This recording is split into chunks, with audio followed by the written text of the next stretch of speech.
بدل سکتے تھے، تیرے آنسو میری آنکھوں سے نکل سکتے تھے، 2 قدم ساتھ چل کر تو دیکھا ہوتا، خود بخود خیالات بدل سکتے تھے۔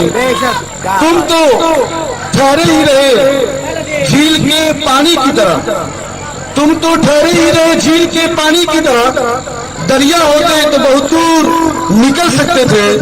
تم نے الفاظ کی تاثیر کو پرکھا ہی نہیں، نرم لہجے سے پتھر بھی پگھل سکتے تھے۔ محترم بزرگوں اور دوستوں، میرے مائیں بہنیں اور میرے عزیز گارجین حضرات اور سرپرستان محترم، میں کوئی تقریر کرنے نہیں آیا ہوں۔ دیوراج دینیات سینٹر 10 فروری کو بسوریا گاؤں میں اسٹارٹ ہوا۔ 10 فروری 2018 کو میں کرناٹک سے سفر کیا، اپنے گاؤں میں قیام کرنے کی میں نیت ٹھانا اور اپنے دوستوں اور بزرگوں اور علماء کرام کے مشورے سے میں یہ سوچا کہ میں دینیات سینٹر کو اس بسوریا میں بزرگوں کی دعا سے قائم کروں۔ چونکہ دینیات یہ رفیق دودھ والے بمبئی کے، وہاں سے یہ شروع ہوتا ہے۔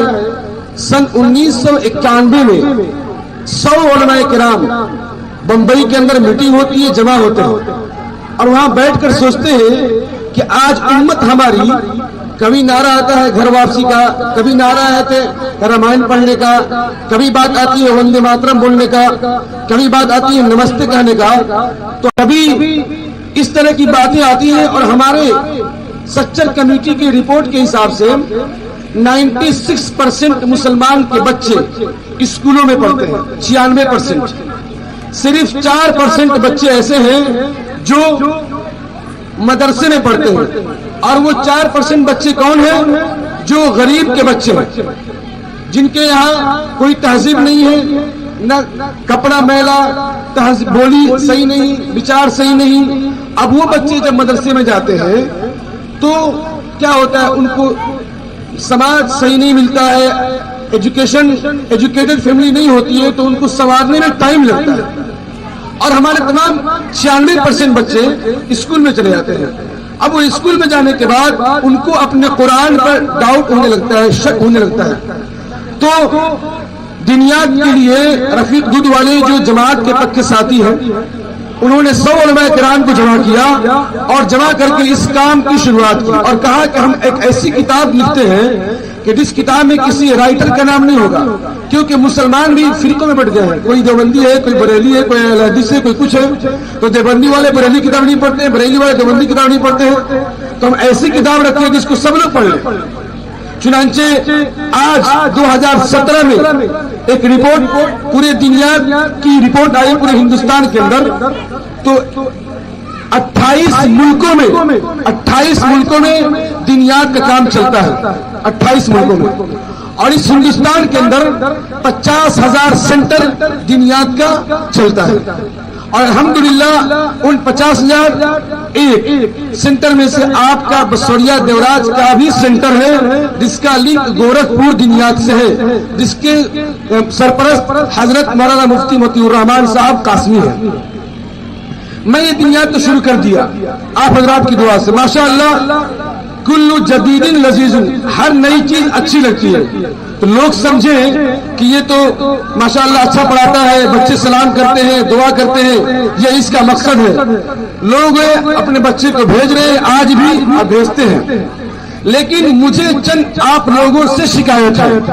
آپ کو جو شکایت ہے میرا دامن پکڑیے اور مجھ سے شکایت کیجیے تنہائی میں، اگر آپ واقعی میں مخلص ہیں تو۔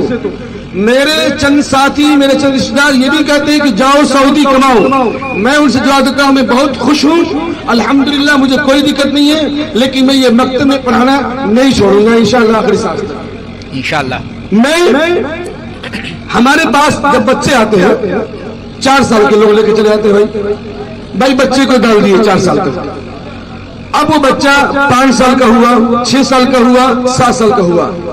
اب حدیث کے حساب سے بھی بچہ جب 7 سال کا ہوتا ہے تو اس کو نماز کی تعلیم دی جاتی ہے، تو پتہ یہ چلا کہ 7 سال میں بچے کا پڑھنے کا ذہن شروع ہو جاتا ہے. اب یہ گنتے کا 1 سال 2 سال 3 سال اور کیا کہتے ہیں حافظ جی 3 سال ہو گئی لڑکیوں کو کچھ ہی نہ چل رہا. ارے بھائی میرے نبی سے پوچھو, میرے نبی کہتا ہے کہ بچہ جب 7 سال کا ہوتا ہے تو اس کی دینی تعلیم شروع کر دو. مطلب یہ ہوا کہ یہ 3 سال جو آپ کاؤنٹ کر رہے ہیں یہ کاؤنٹنگ نہیں آئے گا. پھر اچھا شروع میں آتے ہیں, میں کہتا ہوں کہ بھائی مجھے مت دیجیے آپ, تو کہتے ہیں صدام بابو کم سے کم اٹھے بیٹھے کے سیکھی. میں نے کہا چلو بھائی ٹھیک ہے. اب اٹھے بیٹھے کے سیکھی کے نام پر یہ سال بھی کاؤنٹ کرنا شروع کر دیتے ہیں, مہینہ بھی کاؤنٹ کرنا شروع کرتے ہیں, جو کہ اچھی بات نہیں ہے. اس لیے میں کہتا ہوں جو بچہ 5 سال میں آیا وہ 10 سال تک قرآن شریف اچھے سے پڑھے گا, کیونکہ ہمیں مجھول نہیں پڑھنا یہ نہیں پڑھنا. ہم کو قرآن کریم معروف پڑھنا ہے بچے کو. دوسری شکایت جو مجھے مجھے یہ ہے کہ چند بچیاں ایسی ہیں جو 11 سال کراس کر رہی ہے, 12 سال کراس کر رہی ہے, تو کہتے ہیں گارجین بابی اب تو مت جا پڑھے. میں نے معلوم کیا بھائی کیوں پڑھنے مت جاؤ, تو کہتے ہیں کہ بابی سیان ہو گئی.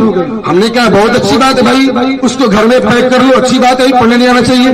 ہم نے کہا کہ بابی تو کہاں پڑھنے جاتی ہے, تو حافظ جی اب ہم کوئی پڑھے نہ جانی, امی کہنا سی اور ابا کہنا ہو کب تو سیان ہو بڑھو گھر رہو, بس ہم پڑھے جانی گرل اسکول میں, ہم پڑھے جانی فلاں سر اکھلیش سر لگے,